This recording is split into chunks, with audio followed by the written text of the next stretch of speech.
روزے کا معنی بولیے، روزے کا معنی رکنا، کس سے؟ جھوٹ سے، غیبت سے، بدی سے، بد نگاہی، کھانے پینے۔ روزہ کس پہ فرض ہے؟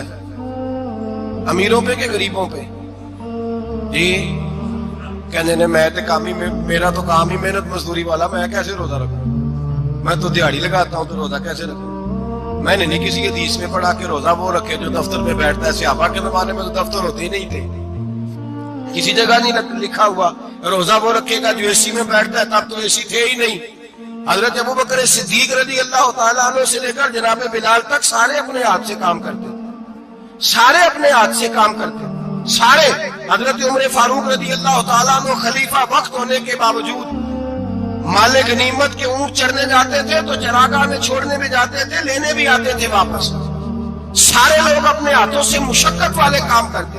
حضرت بلال مزدوری کرتے، سلمان فارسی مزدوری کرتے، مقداد مزدوری کرتے، صحابہ مزدوریاں کرتے، روزے رکھتے۔ اور رمضان کے جانے کا وقت ہوتا تو در رسول پہ کھڑے ہو کے عرض کرتے محبوبہ دل نہیں بھرا، دل کرتا ہے کبھی رب سارا سال ہی روزے عطا کرے، سارا سال رمضان دے تو ہم سارا سال روزے رکھنے کو تیار ہیں۔ جذبہ تھا، طاقت تھی، ہمت تھی۔ آج نوجوان لڑکا ہے کہتا ہے مجھ سے بھوک برداشت نہیں ہوتی۔ میرے بھائی رب بیماری لا دینا، اللہ سے دعا مانگے اللہ شفائے عطا فرمائے، اور دعا کرے اللہ آزمائش سے محفوظ فرمائے۔ آپ یقین کریں میں نے لوگوں کو دیکھا ہے حلق سے قطرہ نہیں اترتا، خوراک کی گالی لگی ہوئی، اعلیٰ غذائیں پکی ہوئی پڑی ہے، عرش کا مالک کہتا ہے میں تیرے حلق سے گزرنے نہیں دوں گا، قانون بن گیا۔ میں نے دیکھا ہے ڈرپ پہ لوگ زندہ ہے، بوتل لگی ہوئی ہے گلوکوز کی، گزارا چل رہا، اعلیٰ غذائیں پڑی ہیں، لاکھوں روپیہ تجوری میں پڑا ہے۔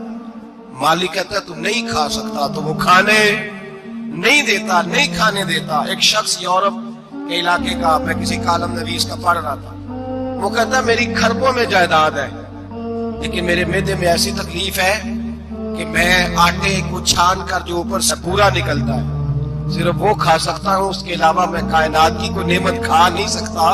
اور میرے بھائی وہ جب چاہے تو بڑے بڑے کھانے کھانے سے تجھے روک دے، تیرے دانت چبانے کے قابل نہ رہے، زبان نگلنے کے قابل نہ رہے، معدہ تیرا ہضم کرنے کے قابل نہ رہے، وہ جب چاہے تو جو مرضی کر لے۔ وہ کہتا چل تو میری مرضی پہ چلنا، ایک مہینہ میرے کہنے پہ نہ کھا، ایک مہینہ میرے کہنے پہ نہ کھا، تو یا اللہ تو کیا کرے گا؟ فرمایا صوم تصفو، میرے نبی پاک نے فرمایا تم روزے رکھو اللہ تمہیں صحت عطا فرما دے گا، اللہ تندرستیاں دے دے گا، شفائیں دے دے گا۔ تم روزے رکھو اللہ تمہیں، سبحان اللہ، اللہ تمہیں، اللہ طاقت دیتا ہے، ہمت دیتا ہے، اللہ ہمت دیتا ہے۔ میں نے دیکھا ہے، میں نے بزرگوں کو دیکھا ہے، ضعیف لوگوں کو دیکھا ہے، کمزور لوگوں کو دیکھا ہے، میں نے دیکھا ہے روزے رکھتے ہوئے، مزدوروں کو دیکھا ہے روزے رکھتے ہوئے۔ میں اپنے ابا جی کو کہتا ابا جی اتنی سخت گرمی اور مزدوری آپ کرتے اور مزدوری کے عالم میں روزہ رکھتے، تو کہتے پتر روزہ کی آندا ہے، روزہ کدوں کو جاندا ہے، روزہ اپنی جگہ تے مزدوری اپنی جگہ تے۔ اور کئی دفعہ مینوں فرمان لگے، مینوں یار سمجھ کو نہیں لگتی، پتہ نہیں روزے چلا طاقت کتھوں دے چڑھدا ہے، نہیں زیادہ کام بھی زیادہ کریدا ہے تے روزہ بھی رکھ۔ بھائی صوم تصفو میرے مصطفیٰ نے فرمایا تو روزہ رکھ اللہ تجھے صحت عطا فرما دے گا۔ رب تعالیٰ تجھے، یہاں ہوٹل کھلے ہوئے ہیں، یہاں عجیب حالات ہیں، ہوٹل کھلے ہوئے ہیں، لوگ بہانے ڈھونڈتے پھرتے ہیں، کہتے ہیں کٹ لگ گیا تھا، ذرا تھوڑا سا خون نکلا ہے، سنی پلاس لگائی ہے تو روزہ نہیں رکھا، یہ ذرا مجھے تھوڑی دقت ہو گیا تو میں نے روزہ نہیں رکھا، کھانسی لگ گئی ہے تو روزہ نہیں رکھا۔ او خدا کے بندے، روزہ تو نعمت ہے۔ اور سبحان اللہ، میرے نبی پاک نے فرمایا لکل شیء زکات وزکات الجسد الصوم، فرمایا ہر شے کی زکات ہوتی ہے، وجود کی زکات روزہ ہے، روزے رکھو جسم کی زکات نکل جائے گا۔ فاقہ کرنا بھی میرے نبی پاک کی سنت ہے، مسواک کرنا بھی سنت ہے، اور فاقہ کرنا بھی۔ مسواک والی سنت زیادہ اپناتے ہیں لوگ، فاقہ کرنا بھی نبی پاک کی سنت ہے۔ ایک صاحب مجھے کہنے لگے جناب بیٹھ کے کھانا حضور کی سنت ہے، میں نے کہا کبھی کبھی نہ کھانا بھی نبی پاک کی سنت ہے، نہ کھانا بھی حضور کی سنت ہے۔ اور ہمارے فقہاء نے لکھا ہے جو روٹی زیادہ کھاتا ہے اس میں دو باتیں پیدا ہو جاتی ہیں، کیا کیا؟ ایک بولتا زیادہ ہے، دوسرا سوتا زیادہ ہے، غافل ہو جاتا ہے۔ فقہ اور حکیم اطباء ڈاکٹر کہتے ہیں کہ پیٹ خالی رہے نا جس آدمی کا، اس کا حافظہ مضبوط ہوتا ہے، اس کے ذہن کی گرہ کھلتی ہے. زیادہ کھانے سے تو خماری چڑھتی ہے دماغ، ڈھونڈتے پھرنا روٹی کدھر سے آج اچھی ہے، گھر میں نہیں پکی تو ہوٹل چلے جانا، کھانے کے سوا اور کام ہی کوئی نہیں. وہ صاحب میرے نبی پاک علیہ السلام نے فرمایا کافر 7 آنتوں سے کھاتا ہے، 7 آنتوں سے، اور فرمایا میرا مومن 1 آنت سے کھاتا ہے. اس کے وجود میں کھانے والی 1 آنت ہے، کافر 7 آنتوں سے کھاتا ہے. فاقہ کشی سے نورانیت پیدا ہوتا ہے، کم کھانا. دیکھیں نا نبی پاک صلی اللہ علیہ وسلم نے اللہ سے فاقہ مانگ کے لیا ہے، یا اللہ 1 وقت روٹی دے، 1 وقت کا فاقہ دے، مانگ کے لیے نبی پاک مانگ کے.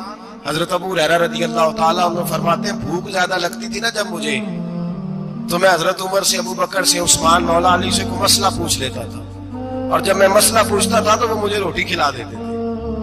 جب میں ان سے مسئلہ پوچھتا تو وہ مجھے، حضرت ابو ہریرہ فرماتے ہیں مجھے بھوک لگی، میں حضرت عمر کے پاس گیا، ان سے مسئلہ پوچھا. ان کا رواج تھا جب میں مسئلہ پوچھتا تو پہلے روٹی کھلاتے.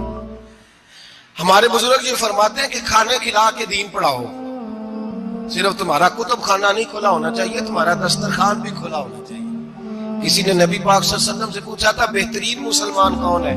حضور نے فرمایا جو سلام لینے میں پہل کر لے اور روٹی زیادہ کھلائے، جو روٹی ہر وقت فکر کرے آ یار تو روٹی کھا لے، روٹی کھانے کی طرف توجہ دلائے. کھلانا سنت ہے، زیادہ کھانا اس میں بھی فرق رکھے. تو نبی پاک صلی اللہ علیہ وسلم کے صحابی حضرت ابو ہریرہ رضی اللہ تعالیٰ عنہ فرماتے ہیں میں نے حضرت عمر سے مسئلہ پوچھا، میں نے کہا حضور مسئلہ بتائیں، تو کہتے پہلے ان کی عادت تھی جب میں مسئلہ پوچھتا تو روٹی بھی کھلاتے، آج انہوں نے مسئلہ ہی بتایا ہے، روٹی کوئی نہیں کھلائی. تو مجھے کہنے لگے ابو ہریرہ تو سوچتا ہوگا روٹی نہیں اس نے پوچھی، تو نے کب سے کھانا نہیں کھایا؟ میں نے کہا آج صبح سے. تو جناب عمر کہنے لگے میں نے کل صبح سے نہیں کھایا. چل ابو بکر صدیق کے گھر مسئلہ پوچھتے. کہتے جناب صدیق اکبر کے دروازے پہ گئے، جا کر کے ان سے مسئلہ پوچھا. ان کی بھی عادت تھی جب کوئی مسئلہ پوچھنے جاتے تو دسترخوان بچھا لیتے، کہتے آؤ روٹی بھی کھلاتا ہوں مسئلے بھی بتاتا ہوں. کہتے ہیں گئے تو انہوں نے بھی مسئلہ بتایا، روٹی کوئی نہ پوچھی. تو کہنے لگے عمر ابو ہریرہ تم لوگوں نے کل پرسوں سے نہیں نہ کھایا ہوگا. اور ابو بکر کو 4 دن گزر گئے ہیں، تھوڑا سا دودھ ملا ہے یا کھجور ملی ہے، روٹی کوئی نہیں ملی. چلو در رسول پہ چلتے ہیں، آؤ حضور کی بارگاہ. کہتے ہیں نبی پاک کی بارگاہ میں آئے، حضور نے چہرے دیکھے، کریم سے مسئلہ نہیں پوچھنا پڑا. میرے مصطفیٰ کریم نے فرمایا بھوک لگی ہوئی ہے تم تینوں کو؟ 3-4 دن ہو گئے. اللہ کے رسول نے فرمایا مجھے پورا ہفتہ ہو گیا ہے. سبب کچھ اور ہے جس کو تو خود سمجھتا ہے. زوال بندہ مومن کا بے زری سے نہیں، بھوک نقصان کا وجہ نہیں بنی، وجہ کوئی اور بنی ہے. رشوتیں جو بازار گرم ہوئے ہیں لوٹ مار کے، یہ روٹی کے لیے نہیں، یہ زیادہ کھانے کے لیے، یہ بینک بیلنس کے لیے گرم ہے. یہ لوٹ مار کا مقصد کوٹھیاں بنانا ہے. روٹی کا تو رب کریم کا وعدہ ہے. تو جو روز روتا ہے شام کو کہ میرا کاروبار کوئی نہیں، اصل میں کہتا ہے بنگلہ کوئی نہیں، اصل میں کہتا ہے کار کوئی نہیں، پجارو کوئی نہیں، روٹی تو اللہ عطا فرماتے ہے، اس کا وعدہ ہے. فرمایا حضور نے 3 دن بیت گئے، چلو. میرا بے تکلف صحابی ابو الحسن انصاری، وہ بڑے نصیب والے ہوتے ہیں جن کو میرے نبی پاک خود کہتے تھے کہ تیری فلانی ذمہ داری ہے. اس زمانے کا تو کسی کو کہہ دیا جائے یہ تیری ذمہ داری ہے تو کہتا ہے یہ تو پھٹیکے ڈالنے لگ گیا، یہاں سے تو چھٹی کر جانی چاہیے. خوش ہوتے تھے صحابہ کہ ہماری ذمہ داری لگی.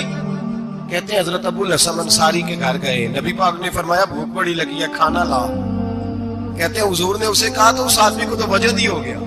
اس نے کہا میرے اتنے نصیب کہ حضور کا یہ کھانا کھلا.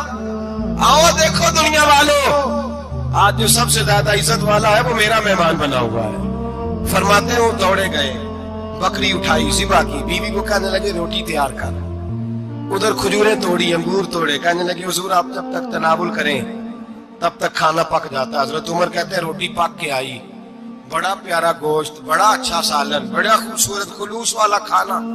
فرماتے ہیں میں نے بڑا ہی کھایا. نبی پاک نے نہ ایک روٹی لی اور چھوٹی چپاتی، تھوڑا تھوڑا سالن کونوں سے. اور جب نبی پاک نے کھا لیا تو حضور کی آنکھوں میں آنسو آئے. حضرت عمر کہنے لگے حضور روئے کیوں؟ نبی پاک نے فرمایا سوچتا ہوں 7 دن کے فاقے کے بعد کھایا ہے، اور ڈرتا ہوں رب اس کا حساب پوچھے گا تو جواب کیسے دینا ہے، اس کا حساب بھی تو دینا ہے نا جو کھایا ہے. تو حضرت عمر فاروق کے ہاتھ میں کچھ چیز تھی، زور سے زمین پہ ماری، کہا محبوبہ 7 دن کے بعد بھی روٹی کھائے تو حساب دینا ہے۔ نبی پاک فرمانے لگے عمر وہ مالک ہے نا، تو جب دیتا ہے تو حساب نہیں لے سکتا، حساب تو دینا ہے، حساب تو دینا ہے، تیاری رکھو۔ صحابہ کرام فرماتے ہم نے ارادہ کیا کہ آج کے بعد ہم پھر فاقے کریں گے، کم کھائیں گے، اس لیے کہ حساب دینا ہے۔ میرے بھائی وہ فاقہ کشی کرتے تھے، ڈرتے تھے۔ یہاں تو لوگ کھا کے بیمار ہیں، کھاتے جا رہے ہیں، سوتے جا رہے ہیں، کھاتے جا رہے ہیں، سوتے جا رہے ہیں۔